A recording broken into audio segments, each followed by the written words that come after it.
Hello everyone, स्वागत है आपका आपके अपने चैनल रैंक अप 360 में। और जैसा कि आप जानते हैं कि कल 1 फरवरी थी और कल हमारा जो केंद्रीय बजट है वो संसद के पटल पर रख दिया गया हमारी वित्त मंत्री निर्मला सीतारमण जी के द्वारा। तो चलिए हम इस बजट को समझने का प्रयास करेंगे। उन्होंने एक स्पीच दी थी जिसमें उन्होंने बताया था कि हमारा बजट जो है उसमें टैक्स पेयर का कितना पैसा आया, कहाँ कहाँ से पैसा हमने जो है लिया और कितना पैसा आया, कितना पैसा खर्च हुआ, कहाँ कहाँ कौन से सेक्टर में इस बार पैसा लगाने वाले हैं, कितना पैसा लगाने वाले हैं। तो ये सब जानकारी जो है बजट में दी जाती है। उन्होंने अपने स्पीच में इस बारे में बताया था। ठीक है, तो चलिए हम भी अपने एग्जाम परस्पेक्टिव से इस बजट को समझने का प्रयास करेंगे आसान भाषा में। और जैसा कि आप जानते हैं रैंक अप की खासियत, रैंक अप एक टॉपिक कंप्लीट करने के बाद जो है आपकी क्वेश्चंस की सीरीज जरूर लेकर आता है। तो हम भी बजट से रिलेटेड क्वेश्चन की सीरीज आपकी लेकर आएंगे, तो बने रहिए हमारे साथ। चलिए शुरू करते हैं आज के टॉपिक को। सबसे पहले हम जो हमारा बजट है इसके बारे में बेसिक जानकारी ले लेते हैं। जो हमारा बजट है वो हमारे संविधान के भाग 5 में इसका वर्णन किया हुआ है। और कौन से आर्टिकल में? आर्टिकल 112 में, जहां पर इसे बजट के नाम से नहीं बल्कि किस नाम से वर्णित किया है? Annual financial statement. ठीक है, एनुअल फाइनेंशियल स्टेटमेंट के नाम से जो है बजट को रखा गया है हमारे संविधान में। ठीक है, ये याद रखना है कि बजट जो है हमारे संविधान के भाग 5 में आर्टिकल 112 में, और इसका नाम क्या है? Annual financial statement. बजट नहीं है, एनुअल फाइनेंशियल स्टेटमेंट है। ठीक है, इसके अलावा एक बात और ध्यान रखनी है हमको कि हमारी जो वित्त मंत्री हैं निर्मला सीतारमण, ठीक है, निर्मला सीतारमण, उनका ये नौवा बजट था जो उन्होंने संसद के पटल पर रखा, संसद में पेश किया। ठीक है, नौवा बजट था। अब आपके दिमाग में क्वेश्चन आना चाहिए कि सबसे ज्यादा बार जो है संसद में सबसे ज्यादा बार बजट किसने पेश किया है? तो सबसे ज्यादा बार पेश किया है मोरारजी देसाई ने। मोरारजी देसाई ने सबसे ज्यादा बार बजट जो है वो संसद में पेश किया है। निर्मला सीतारमण ने 9 बार किया है और मोरारजी देसाई ने 10 बार किया है। लेकिन अभी जो है हमारी केंद्र सरकार का कार्यकाल भी बचा हुआ है, तो माना जा सकता है कि निर्मला सीतारमण जो है वो मोरारजी देसाई को पास कर जाएंगी इस चीज में। ठीक है, तो चलिए शुरू करते हैं बजट के बारे में जानकारी लेना। यह बजट कर्तव्य भवन में तैयार किया गया है, जो कि राष्ट्र निर्माण के 3 प्रमुख कर्तव्यों से प्रेरित है। ठीक है, ये जो बजट है पहले ये किसी और बिल्डिंग में बनता था, लेकिन इस बार का जो बजट है वो पहली बार कर्तव्य भवन की बिल्डिंग में जो है इसका निर्माण हुआ है। और ये बेस मतलब ये जो है वो उसके बेसिस है 3 कर्तव्य, यानी कि 3 कर्तव्यों पर बेस करता है। 3 मुख्य बातें हैं, 3 उद्देश्य हैं इस बजट की।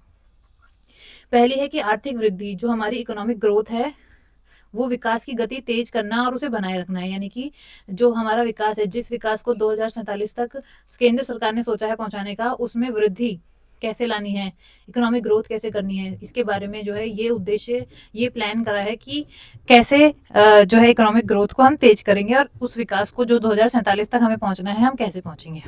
दूसरा है आकांक्षाएं और क्षमता, एस्पिरेशन एंड कैपेसिटी, नागरिकों की आकांक्षाओं को पूरा करना और उनकी क्षमताओं का निर्माण करना।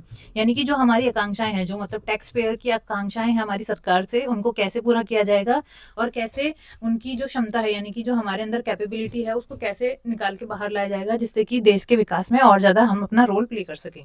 ठीक है, अगला है समग्र विकास यानी कि इंक्लूसिव डेवलपमेंट। जैसा कि हमारी केंद्र सरकार का नारा है सबका साथ सबका विकास, ये विजन है उनका। यानी कि जो हमारा ग्रोथ है, जो हमारा डेवलपमेंट है, उसमें किस तरीके से गरीबों, शोषित और वंचित समुदाय जो हैं उन पर विशेष ध्यान देकर डेवलपमेंट के रास्ते पर चला जाएगा। ठीक है, क्योंकि 2047 तक हमको भारत को विकास यानी कि डेवलप्ड जो है नेशन बनाना है, तो वो कैसे बनाया जाएगा। चलिए चलते हैं आगे, अब जान लेते हैं इसके बारे में जानकारी। सबसे पहले आएगा नया आयकर अधिनियम 2025, इसकी ओर सरलीकरण की ओर इन्होंने कदम बढ़ाया है। इसमें बताया है कि ये 2026 से लागू हो जाएगा और इसमें जो है आयकर नियम जो होते हैं, जो बहुत ज़्यादा जटिल होते हैं, समझने में आम आदमी को समझने में दिक्कत होती है, उनको सरल बनाया जाएगा। इसके जो फॉर्म्स होते हैं उनको सरल बनाया जाएगा, क्योंकि जो है इसके जो नियम होते हैं, इसके जो रूल्स होते हैं वो बहुत ज़्यादा कठिन होते हैं, तो उनको सरल बनाने की जो है प्रक्रिया इस बार रखी गई है और ये 2026 में लागू हो जाएगा, जो नया आयकर अधिनियम सरकार लेकर आई थी। ठीक है। इसमें क्या क्या राहतें हमको मिली हैं, जुर्माना और अभियोजन की युक्ति संगत बनाया जाएगा, यानी कि जो पेनल्टी और प्रोसिक्यूशन जो प्रोसेस होती हैं उनको सरल किया जाएगा।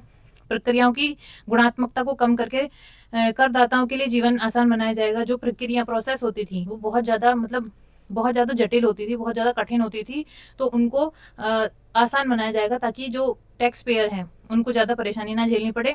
सरलीकृत नियम जल्द ही अधिसूचित किए जाएंगे, यानी कि जो नियम जो बनाए गए हैं पेनल्टी से रिलेटेड, प्रोसिक्यूशन से रिलेटेड या जो प्रोसेस है उसको आसान करने से रिलेटेड जो भी नियम बनाए गए हैं वो बहुत जल्द जो है आपके लागू कर दिए जाएंगे। इसके अलावा डिजिटल इंडिया और व्यापार सुगमता को प्रोत्साहन, जो डिजिटल इंडिया है जैसा कि आप जानते हैं हमारी सरकार बहुत टाइम से आईटी जो सर्विस हैं या जो चिप मेकिंग है, चिप मैन्युफैक्चरिंग है और इसके अलावा सेमीकंडक्टर्स हैं, इसकी तरफ जो है बहुत ज़्यादा इनका ध्यान है। तो उसकी सुविधा के लिए भी इस बजट में जो है वो रखा गया है, एक अमाउंट रखा गया है। आईटी सर्विसेज के लिए सेफ हार्बर जो है उसकी सीमा को बढ़ा दिया गया है, जो पहले 300 करोड़ की थी वो 2000 करोड़ की कर दी गई है। इसके अलावा क्लाउड इंफ्रास्ट्रक्चर, जो विदेशी क्लाउड सेवाएं हैं जैसे गूगल क्लाउड है, ठीक है, इनकी जो सेवाएं हैं वो 2047 तक जो है वो टैक्स हॉलीडे जो है उनके लिए ऐलान किया गया है, यानी कि उनको टैक्स फ्री कर दिया जाएगा। ठीक है। लेखा मानक अकाउंटिंग स्टैंडर्ड, कर निर्धारण वर्ष 2027-28 से आईसीडीएस आधारित अलग लेखन की आवश्यकता समाप्त कर इंडिया एएस को संशोधित करने के लिए संयुक्त समिति का गठन किया जाएगा। तो एक समिति बनाई जाएगी इसको संशोधित करने के लिए। अप्रवासी करदाता, अनुमानित आधार पर टैक्स देने वाले सभी अप्रवासियों को न्यूनतम वैकल्पिक टैक्स यानी कि मैट, मिनिमम ऑल्टरनेटिव टैक्स, जानते ही होंगे अगर आप इकोनॉमी पढ़ते हैं तो न्यूनतम वैकल्पिक टैक्स जो होता है वो कौन सा टैक्स होता है, ये इनडायरेक्ट टैक्स होता है, यानी कि अप्रत्यक्ष कर होता है। अप्रत्यक्ष कर होता है जिसमें उन कंपनियों पर, जैसे कोई कंपनी है वो टैक्स बचाने के लिए अपना जो वो प्रॉफिट है या अपना जो इनकम है वो जीरो दिखा देती है, तो उसके लिए एक नियम लाया गया था कि चाहे कितना भी प्रॉफिट हो या ना हो, लेकिन मिनिमम जो आपको टैक्स देना है वो 15% आपको देना ही पड़ेगा, चाहे आपको प्रॉफिट हो या ना हो। ठीक है। या जो है आपकी इनकम जो है वो आपके टैक्स स्लैब में आती है या नहीं आती है, लेकिन कंपनियों को ये बोल दिया गया कि आपको 15% जो है टैक्स मिनिमम अमाउंट आपको देना ही पड़ेगा, ताकि वो टैक्स चोरी जो कंपनीज करती थी उससे बचा जा सके। ठीक है। तो इसमें बताया है कि न्यूनतम वैकल्पिक टैक्स जो है उससे छूट दे दी जाएगी किनको, अप्रवासी करदाता जो है उनको। ठीक है। इसके अलावा सीमा शुल्क और विनिर्माण, मेक इन इंडिया को बल दिया जाएगा। आम आदमी के लिए राहत क्या है, व्यक्तिगत उपयोगों के लिए आयातित वस्तुओं पर टैरिफ जो 20% की थी उसे घटाकर 10% कर दी जाएगी, यानी कि जो पर्सनल उपयोग की चीजें थी उन पर जो टैरिफ लगता था 20%, उनको हटाकर 10% कर दिया गया है। ठीक है। इसके अलावा जो महत्वपूर्ण खनिज हैं, प्रसंस्करण के लिए आवश्यक पूंजीगत वस्तुओं के आयात पर शुल्क की छूट की जाएगी, यानी कि जो भी आयात करके मंगाया जाता था इन सब चीज़ों के लिए जो इस्तेमाल वस्तुएं हैं उनको, उन पर जो कस्टम ड्यूटी लगती थी वो खत्म कर दी जाएगी। ऊर्जा संक्रमण, लिथियम आयन सेल निर्माण में उपयोग होने वाली पूंजीगत वस्तुओं पर शुल्क छूट का विस्तार, यानी कि जो ऊर्जा मतलब एनर्जी प्रोडक्शन के लिए जो चीज़ें इस्तेमाल होती हैं जैसे लिथियम आयन सेल है, ठीक है, उसके निर्माण में जो भी उपयोग होने वाली वस्तुएं हैं उस पर जो है शुल्क की छूट की बात की गई है। लॉजिस्टिक सुधार मतलब जब जो माल ढुलाई का जो साधन होते हैं, माल ढुलाई का जो प्रोसेस होता है उसको सही करने की बात की गई है। सीमा शुल्क गोदामों में, वेयर हाउसेज में जो स्व घोषणा और इलेक्ट्रॉनिक निगरानी आधारित नई प्रणाली जो है वो ली जाएगी। मतलब जो गोदाम है, जैसे माल ढुलाई के लिए जब एक जगह से दूसरी जगह माल जाता है तो गोदामों में रखे जाते हैं, तो उसके लिए जो है स्व घोषणा यानी कि सेल्फ डिक्लेरेशन और इलेक्ट्रॉनिक निगरानी की प्रणाली जो है उसका इस्तेमाल किया जाएगा, यानी कि उसको भी विकसित किया जाएगा। इसके बाद है इंफ्रास्ट्रक्चर और इनोवेशन। इसमें हम देखते हैं कि वृद्धि परिवहन संपर्क, इसमें सरकार ने क्या घोषणा की है, इसमें सरकार ने घोषणा की है कि शहरों के बीच नए उच्च गति रेल गलियारे जो है उनका विकास किया जाएगा। 7 एग्जाम में आ सकता है कि कितने हाई स्पीड जो रेल कॉरिडोर है उनके बारे में बजट में पूछा गया था। ठीक है। तो 7, इसके अलावा 20 नेशनल वाटरवेज यानी कि राष्ट्रीय जलमार्ग, 20 नेशनल वाटरवेज यानी कि 20 नए जलमार्ग जो हैं उनके बारे में भी कहा है सरकार ने कि हम उनका निर्माण भी करेंगे। ठीक है, और इसके अलावा क्या कहा गया है, इसके अलावा कहा गया है बायो फार्मा शक्ति 10,000 करोड़ का परिव्यय बायोलॉजिक्स और बायो सिमिलर्स के घरेलू उत्पादन के लिए इकोसिस्टम, यानी कि जो भी जो ये बायोलॉजी से रिलेटेड जो चीजें हैं वो अपने ही देश में बनाने की बात हो रही है, जिसके लिए 10,000 करोड़ का जो है एक 10,000 करोड़ का जो अमाउंट है वो इसके लिए रखा गया है। ठीक है, इसके अलावा सरकार ने कहा है कि 3 नए जो एम्स हैं वो उनका जो है निर्माण कराया जाएगा। 3 नए एम्स जो हैं वो भी बनेंगे और 3 नए एम्स बनेंगे, और इसके अलावा कुछ दवाइयों पर जो है टैक्स की छूट दी जाएगी। कुछ दवाइयों पर, जैसे कैंसर की दवाइयां जो होती हैं वो महंगी आती हैं, तो उन पर जो है टैक्स की छूट दी जाएगी। इसके अलावा एवीजीएस लैब्स जो हैं उनका निर्माण कराया जाएगा। एवीजीएस कंटेंट क्रिएटिंग लैब है। ठीक है, अब बच्चों को कंटेंट क्रिएशन भी सिखाया जाएगा स्कूल में। कंटेंट क्रिएशन लैब जो है उनका निर्माण कराया जाएगा। इसके अलावा 15,000 जो है माध्यमिक विद्यालय और 500 कॉलेजों का निर्माण जो है वो भी कराया जाएगा। ठीक है, और ये जो सारी चीजें हैं ये किस इकोनॉमी के अंदर आती हैं, एक नया शब्द जो है इसके अंदर निकाला गया है, ऑरेंज इकोनॉमी। ठीक है, ऑरेंज इकोनॉमी, ऑरेंज इकोनॉमी। तो ध्यान रखना है, एग्जाम में पूछ लिया जा सकता है कि ऑरेंज इकोनॉमी जो है वो किस चीज से रिलेटेड है, तो वो ये स्कूल के जो विकास हैं इनसे रिलेटेड है, जिसमें एवीजीसी जो है कंटेंट लैब्स बनवाए जाएंगे। ठीक है, इसके अलावा एमएसएमई विकास, भविष्य के लिए चैंपियन बनाने के लिए 10,000 करोड़ का एसएमआई विकास निधि, यानी कि जो हमारे एमएसएमई जो है एंटरप्राइजेस हैं उनको बढ़ावा देने के लिए 10,000 करोड़ की विकास निधि जो है निर्धारित की गई है। ठीक है, एमएसएमई का फुल फॉर्म आप हमको कमेंट बॉक्स में बताएंगे, क्योंकि कभी कभी पूछ लिया जाता है एमएसएमई का फुल फॉर्म क्या होता है। ठीक है, चलिए आगे चलते हैं।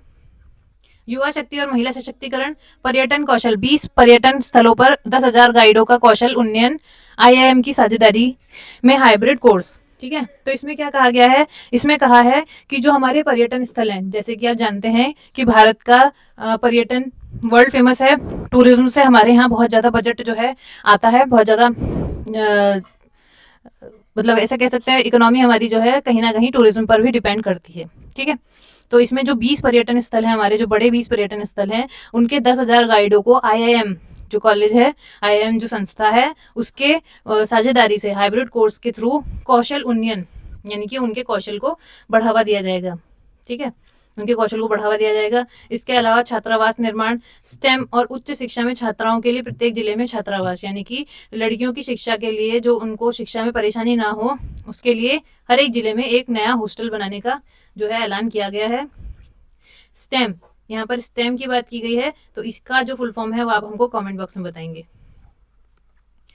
क्योंकि पूछ लिया जाता है कि स्टेम जो है उसका फुल फॉर्म बताइए, एमएसएमई का फुल फॉर्म बताइए, तो इस तरीके के फुल फॉर्म जो है कभी कभी एग्जाम्स में पूछ लिए जाते हैं। इसके अलावा जो खेल क्षेत्र है उसमें भी बजट जो है उसमें भी ध्यान दिया गया है।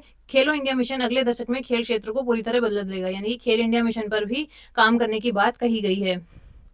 इसके अलावा जो है खेलों से ही रिलेटेड, जैसे 2030 में हमारे यहाँ ओलंपिक्स होने वाले हैं, तो उसको मद्देनजर रखते हुए भी खेलों की तरफ जो है बजट का ध्यान गया है कि इस तरफ भी मतलब बजट का कुछ ना कुछ हिस्सा खेलों की तरफ भी लगाना चाहिए।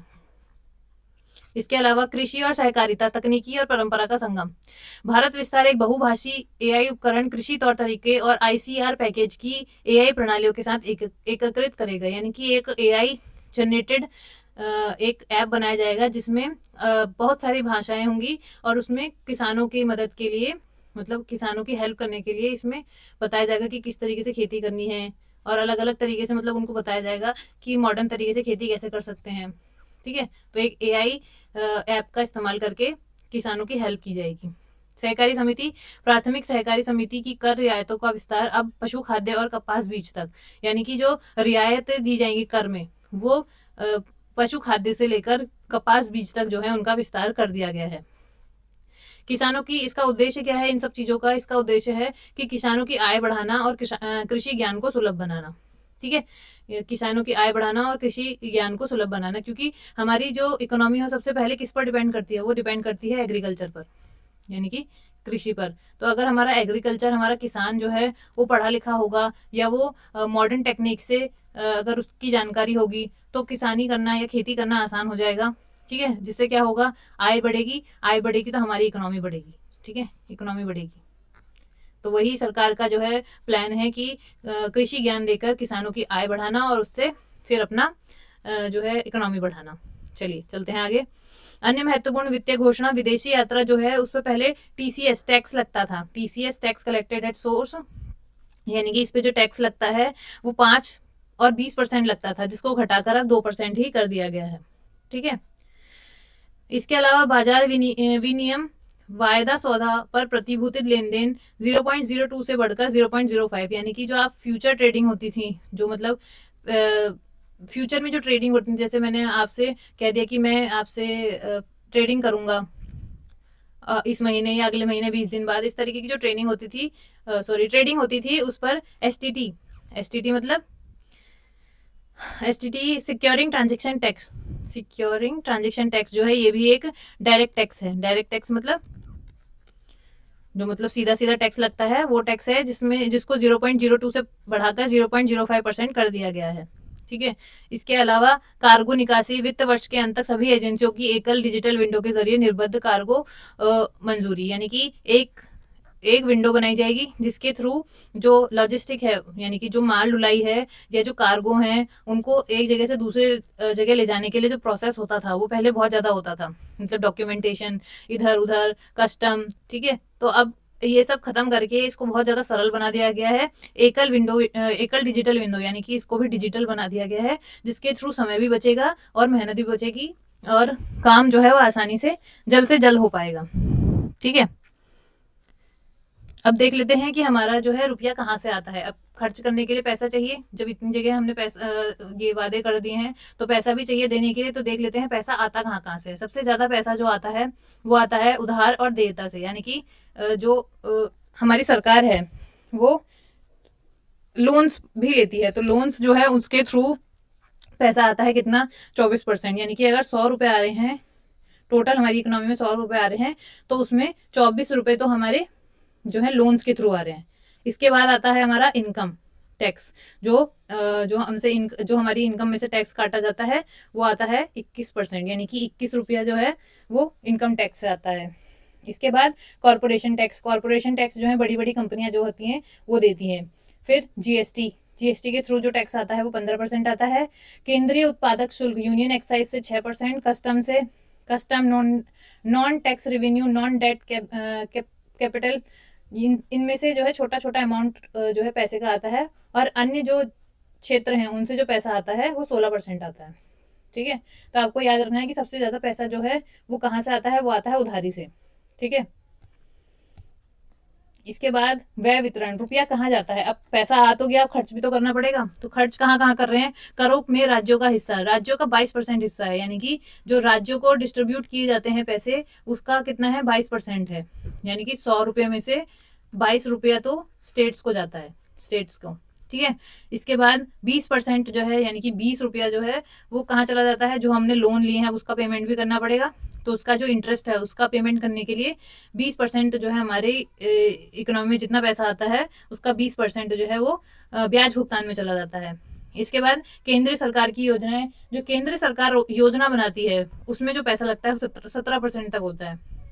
इसके अलावा रक्षा में 11%, सब्सिडीज जो दी जाती हैं उसमें 6%, और अन्य जो खर्चा होता है उसमें 24% तक जो है खर्च किया जाता है। ठीक है, एक बड़ा हिस्सा राज्यों के विकास और केंद्रीय योजनाओं के माध्यम से सीधा नागरिकों तक पहुंचता है, यानी कि जो ये राज्य को पैसा दिया जाता है राज्य के खर्चे के लिए, और जो केंद्रीय सेक्टर की जो योजनाएं होती हैं उसके थ्रू आम आदमी तक सीधा पैसा पहुंचता है, ये कहने का इसका अर्थ है। ठीक है, तो चलिए आगे बढ़ते हैं। प्राथमिकता वाले क्षेत्र, अब कौन से क्षेत्र में कितना पैसा दिया गया है वो देख लेते हैं। सबसे ज्यादा पैसा जो है वो परिवहन में, अभी हमने देखा था कि 7 जो है नए रेल मार्ग बनेंगे, 7 नई जो है फास्ट ट्रेन बनेंगी जो हाई स्पीड वाली ट्रेन होती हैं, उसके अलावा 20 नए जल मार्ग बनेंगे। तो परिवहन में सबसे ज्यादा खर्चा इस बार देखा गया है। ठीक है, उसके बाद रक्षा में सबसे ज्यादा पैसा जो है गया है दूसरे नंबर पर, फिर ग्रामीण विकास में, कृषि और संबद्ध गतिविधियों में, और फिर शिक्षा में। परिवहन रक्षा पर समान रूप से उच्च व्यय देश की सुरक्षा और कनेक्टिविटी के प्रति प्रतिबद्धता को दर्शाता है। ठीक है, ये दिखाता है कि रक्षा तो देखिए डिफेंस हम जो है हम चारों तरफ से अपने दुश्मन देशों से घिरे हुए हैं, चाहे आप बात कर लीजिए पाकिस्तान की, चाहे आप बात कर लीजिए चाइना की, और अब तो बांग्लादेश की भी स्थिति जो है वो कुछ ठीक नहीं नजर आ रही है। तो एक तरीके से हम चारों तरफ से घिरे हुए हैं अपने दुश्मन देशों से। तो हमें चाहिए कि हमारी डिफेंस भी उतनी ही तगड़ी होनी चाहिए। तो अपने डिफेंस को तगड़ा करने के लिए दूसरे नंबर पर सबसे ज्यादा खर्चा किया गया है। अब डिफेंस तक पहुंचने के लिए हमारे पास परिवहन भी अच्छा होना चाहिए। अगर हमारे पास रोड ही अच्छा नहीं होगा तो हम कैसे वहां तक जो है खाने के सामान या कोई डिफेंस इक्विपमेंट किस तरीके से पहुंचाएंगे। तो इसीलिए परिवहन जो है उसको एक नंबर पर रखा गया है कि जो हमारा कनेक्टिविटी है वो बनी रहे। ठीक है, निष्कर्ष क्या निकलता है कि 2047 के भारत को मजबूत नींव देने के लिए यह बजट राजकोषीय विवेक और विकास की महत्वाकांक्षा का संतुलन है। बुनियादी ढांचे, तकनीक और मानव पूंजी के निवेश करके सरकार ने विकसित भारत के लिए मंच तैयार कर दिया है। यानी कि जो ये हमारा बजट है इसके थ्रू 2047 तक जो हमने विजन देखा है विकसित भारत का, उसको पूरा करने के लिए ये जो है हमारी परिवहन, जो हमारी कनेक्टिविटी है, इसके लिए डिफेंस के लिए जो खर्चा किया है, तो ये हमारे 2047 तक मजबूत नींव रखने के लिए एक तरीके से एक बड़ा कदम है। ठीक है, तो इंपॉर्टेंट बातें हमने कर ली हैं बजट की। इससे ज्यादा आप देखिए एग्जाम्स में मुझे नहीं लगता कुछ पूछा जाएगा। तो आप एक दो बार इस वीडियो को देखेंगे और इसके बाद हम क्वेश्चंस की वीडियो लेकर आएंगे बजट की, तो आपकी जो तैयारी है वो और ज्यादा मजबूत हो जाएगी। तो ऐसे ही हमारे साथ बने रहिए, रैंक अप के साथ बने रहिए। रैंक अप आपका साथ आपकी परीक्षा तक निभाता रहेगा। तो चलिए आज की वीडियो को यहीं खत्म करते हैं। Thank you.